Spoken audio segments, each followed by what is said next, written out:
The Parlor-Car Ghost by Eleanor F. Lewis. All draped with blue denim, the seaside cottage of my friend, Sarah Pine. She asked me to go there with her when she opened it to have it set, in order for the summer. She confessed that she felt a trifle nervous at the idea of entering it alone.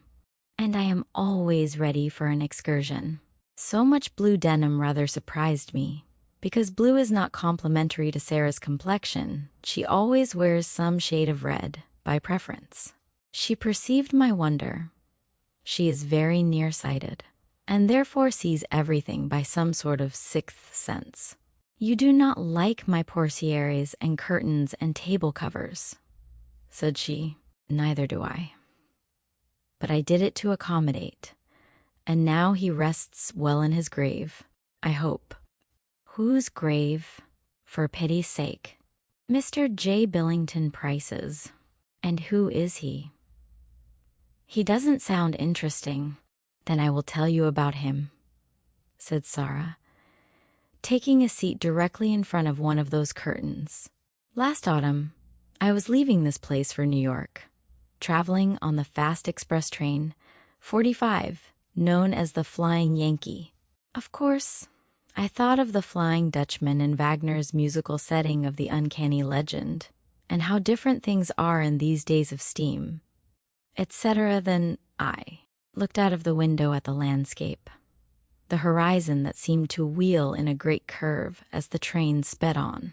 Every now and then, I had an impression at the tail of the eye that a man was sitting in a chair 3 or 4 numbers in front of me on the opposite side of the car.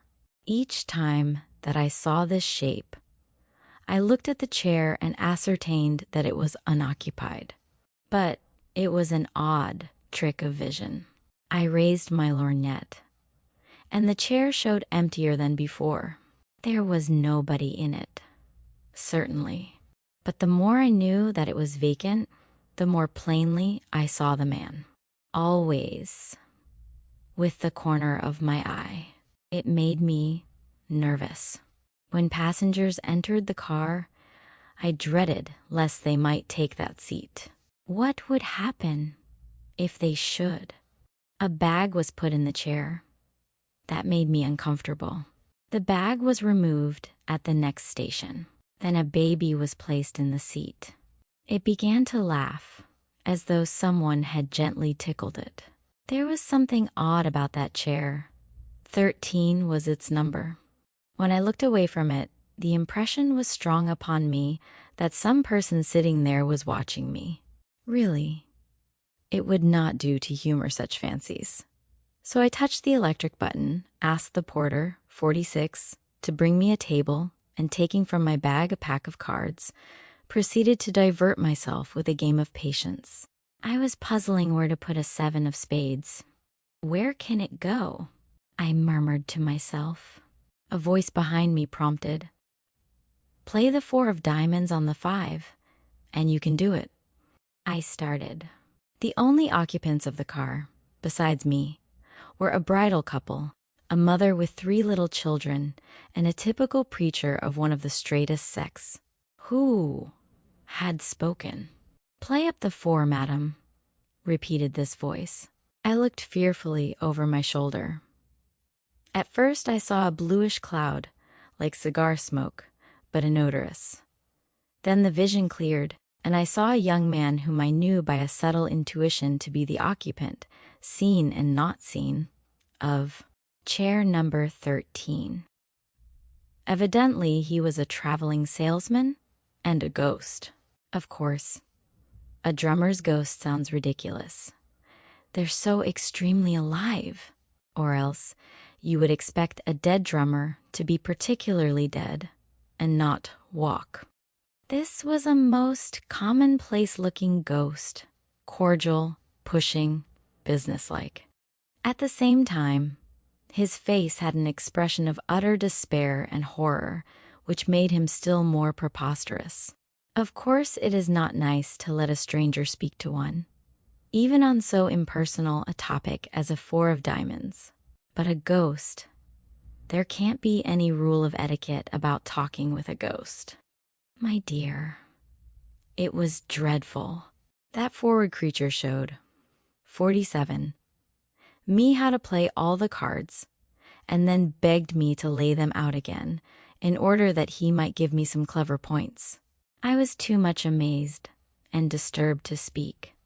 I could only place the cards at his suggestion. This I did so as not to appear to be listening to the empty air and be supposed to be a crazy woman. Presently, the ghost spoke again and told me his story. "Madam," he said, "I have been riding back and forth on this car ever since February 22, 189, 7 months and 11 days. All this time I have not exchanged a word with anyone. For a drummer, that is pretty hard, you may believe. You know the story of the Flying Dutchman? Well, that is very nearly my case.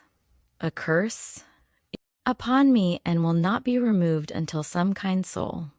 But I'm getting ahead of my text. That day there were 4 of us, traveling for different houses. One of the boys was in wool, one in baking powder, one in boots and shoes, and myself in cotton goods. We met on the road, took seats together, and fell into talking shop. Those fellows told big lies about their sales. Washington's birthday though it was. The baking powder man raised the amount of the bills of goods, which he had sold better than a whole can of his stuff could have done. I admitted the straight truth, that I had not yet been able to make a sale. And then I swore, not in a light-minded, 48 chipper style of verbal trimmings, but a great, round, heaven-defying oath, that I would sell a case of blue denims on that trip, if it took me forever. We became dry with talk, and when the train stopped at Rivermouth, we went out to have some beer. It is good there, you know. Pardon me, I forgot that I was speaking to a lady. Well, we had to run to get aboard. I missed my footing, fell under the wheels, and the next thing that I knew they were holding an inquest over my remains, while I, disemboweled, was sitting on a corner of the undertaker's table, wondering which of the coroner's jury was likely to want a case of blue denims. Then I remembered my wicked oath, and understood that I was a soul doomed to wander until I could succeed in selling that bill of goods. I spoke once or twice, offering the denims under value, but nobody noticed me. Verdict: accidental death. Negligence of deceased, railroad corporation not to blame. Deceased got out for beer at his own risk. The other drummers took charge of the remains and wrote a beautiful letter to my relatives about my social qualities and my impressive conversation. I wish it had been less impressive that time. I might have lied about my sales, or I might have said that I hoped for better luck. But after that oath, there was nothing for it. Back and forth on this road in chair number 4913 to all eternity. Nobody suspects my presence. They sit on my knees. I'm playing in luck when it is a nice baby, as it was this afternoon. They pile wraps, bags, even railway literature on me. They play cards under my nose. And what duffers some of them are. You, madam, are the first person who has perceived me, and therefore I ventured to speak to you, meaning no offense. I can see that you are sorry for me. Now, if you recall the story of the Flying Dutchman, he was saved by the charity of a good woman. In fact, Senta married him. Now I'm not asking anything of that size. I see that you wear a wedding ring, and no doubt you make some man's happiness. I wasn't a marrying man myself, and, naturally, am not a marrying ghost, and that has nothing to do with the matter anyway. But if you could, I don't suppose you would have any use for them. But if you were disposed to do a turn of good, solid Christian charity, I should be everlastingly grateful, and you may have that case of denims at $72.50. And that quality is quoted today at $80. Does it go, madam? The speech of the poor ghost was not very eloquent, but his eyes had an intense, eager glare, which was terrible. Something, pity, fear, I do not know what, compelled me. I decided to do without that white and gold evening cloak. Instead, I gave $72.50 to the ghost and took from 50 him a receipt for the sum, signed J. Billington Price. Then he smiled contentedly, thanked me with emotion, and returned to chair number 13. Several times on the journey, although I did not perceive him again, I felt dazed. When the train arrived at New York, and I, with the other passengers, dismounted, it seemed to me that a strong hand passed under my elbow, steadying me down the steps. As I walked the length of the station, my bag, not heavy at any time, appeared to become weightless. I believe that the Parlor-Car Ghost walked beside me, carrying the bag, whose handle still remained in my other hand. Indeed, once or twice I thought I felt the touch of cold fingers against mine. Since then, I have no reason to suppose that the poor ghost is not at rest. I hope he is. But I never expected nor wished for the blue denims. The next day, however, a dray belonging to a great wholesale house backed up to our door and delivered a case of denims, with a receipted bill for the same. What was I to do? I could not go about selling blue denims.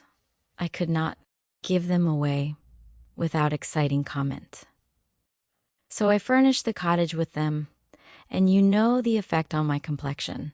Pity me, dear, and credit me, frivolous woman as I am, with having saved a soul at the expense of my own vanity.